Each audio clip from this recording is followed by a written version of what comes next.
بسم اللہ الرحمن الرحیم. آپ آگے. بسم اللہ الرحمن الرحیم.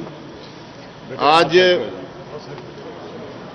مولانا فضل الرحمان جو صدر ہیں پی ڈی ایم کے، انہوں نے بھی پریس کانفرنس کی ہے، اور جو پی ڈی ایم کی لیڈرشپ اسلام آباد میں موجود تھی، مولانا صاحب کی ہدایت پر اس کا ایک میٹنگ آج ہوئی ہے، اور اس کے بعد یہ چند گزارشات آپ کے سامنے رکھنی ہیں. سب سے پہلی بات تو یہ ہے کہ جو واقعہ پرسوں میں کراچی میں پیش آیا، جس میں آئی جی پولیس سندھ کو اغوا کیا گیا، ان کے ساتھ کیا ہوا یہ وقت بتائے گا، لیکن اس کے نتیجے میں ایک پرچہ درج کرایا گیا، ایک جھوٹا پرچہ، جس کے بعد کیپٹن صفدر صاحب کی ہوٹل کا کمرہ توڑ کر ان کو گرفتار کیا گیا. وہ سب چیز ریکارڈ کا حصہ ہے. اصل بات یہ ہے کہ اس ملک کے ایک وفاقی ادارے کے اہلکاروں نے آئی جی پولیس کے گھر کا محاصرہ کیا، ایک اور وفاقی ادارے کے اہلکاروں نے آئی جی پولیس کو ساتھ لے گئے. جو ان پر بیتی وہ وقت بتائے گا، لیکن حقیقت یہ ہے کہ یہ وفاق اور صوبے کے درمیان ٹکراؤ ہے. یہ آئین کو توڑنے کی بات ہے، یہ ملک کے اندر انتشار پیدا کرنے کی بات ہے. ہم سندھ گورنمنٹ کے ساتھ ہیں، اظہار یکجہتی کرتے ہیں. سندھ پولیس کے افسران نے جو اصولی سٹینڈ لیا ہے، یہ ان کا حق تھا. جو اصولی سٹینڈ لیے ہم ان سے بھی اظہار یکجہتی کرتے ہیں، اور ہمارا احتجاج، پی ڈی ایم کا احتجاج جاری رہے گا. یہ بھی ایک حقیقت ہے کہ اگر اس ملک میں آئین کی بالادستی ہوتی تو چاہیے یہ تھا کہ اس ملک کا وزیر اعظم صوبے کے وزیر اعلیٰ کو ٹیلی فون کرتا، ان سے حقیقت جاننے کی کوشش کرتا اور اس کو حل کرتا. دونوں وفاقی ادارے، جس میں پاکستان رینجرز ہیں اور انٹر سروس انٹیلیجنس ہے، یہ دونوں ادارے وزیر اعظم کو رپورٹ کرتے ہیں. جب وہاں سے کوئی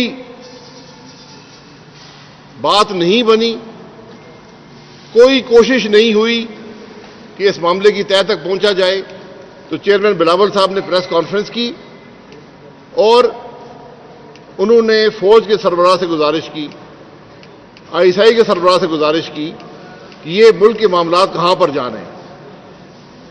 اس کے بعد جو ہوا وہ راجہ پرویز اشرف صاحب بتائیں گے، لیکن ہمیں دیکھنا یہ ہے کہ ہم کس طرف جا رہے ہیں.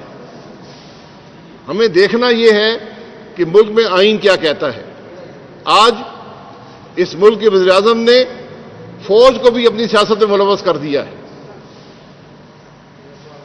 فوج کا کوئی اثر اس معاملے پر نہیں ہے اور نہ ہونا چاہیے، لیکن آج جو مصالحت کی کوشش ہے وہ چیف آف آرمی سٹاف کر رہے ہیں.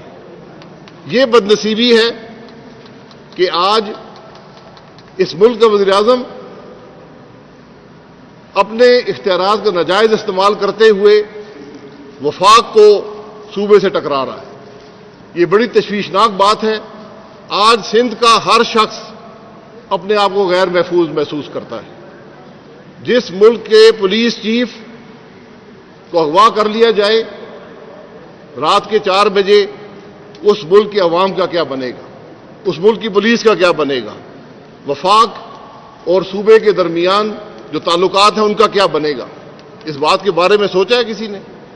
اس بات کے بارے میں کسی نے تشویش کا اظہار کیا ہے؟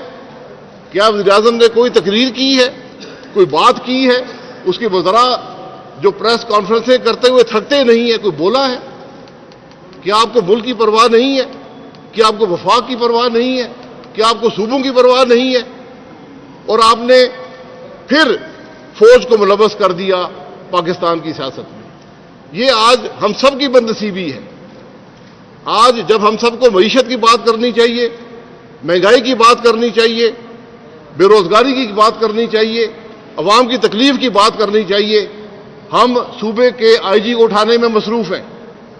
یا ملک کا وزیر اعظم صوبے کے آئی جی کو اٹھائے گا یا وہ ملک کے معاملات طے کرے گا، یا اس ملک کا وزیر اعظم یہ نظر رکھے گا کہ شہباز شریف کو کھانا کون سا دیا گیا، کرسی دی گئی یا نہیں دی گئی، اس کو پلنگ دیا گیا یا نہیں دیا گیا. یہ آج ہمارا ملک کا وزیر اعظم کر رہا ہے. اس کو عوام کی پرواہ نہیں ہے. اس کو ایک عجیب ذہنی سوچ کے ساتھ، ایک عجیب کیفیت کے ساتھ آج ہمارا ملک ہمکنار ہے کہ ملک کا وزیر اعظم عوام کی تکلیف سے ناآشنا ہے، ملک کے معاملات سے ناآشنا ہے، ملک کی معیشت سے ناآشنا ہے. اس کو صرف ایک انتقام اس کے سر پر چھایا ہوا ہے، جس کو وہ ہر طرح سے کوشش کر کے اپنے مخالفین کو تکلیف پہنچانے کی کوشش میں ہے. اس کو یہ پرواہ نہیں ہے کہ آئین کیا کہتا ہے، اس کو یہ پرواہ نہیں ہے کہ وہ ملک کے اداروں کو آج اپنی گھٹیا سیاست میں ملوث کر رہا ہے. یہ ملک کی بدنصیبی ہے. پی ڈی ایم سے ہم اس سارے معاملے کو کنڈیم کرتے ہیں. وفاقی حکومت کے جو معاملات ہیں، جو وفاقی حکومت کی ایک گھٹیا سوچ ہے، گھٹیا حرکتیں ہیں، ان کو ہم کنڈیم کرتے ہیں. اور انشاءاللہ پی ڈی ایم کے پلیٹ فارم سے آپ دیکھیں گے کہ پاکستان کے عوام کو اور پاکستان کو اس گھٹیا سوچ رکھنے والے لوگوں سے انشاءاللہ نجات ملے گی.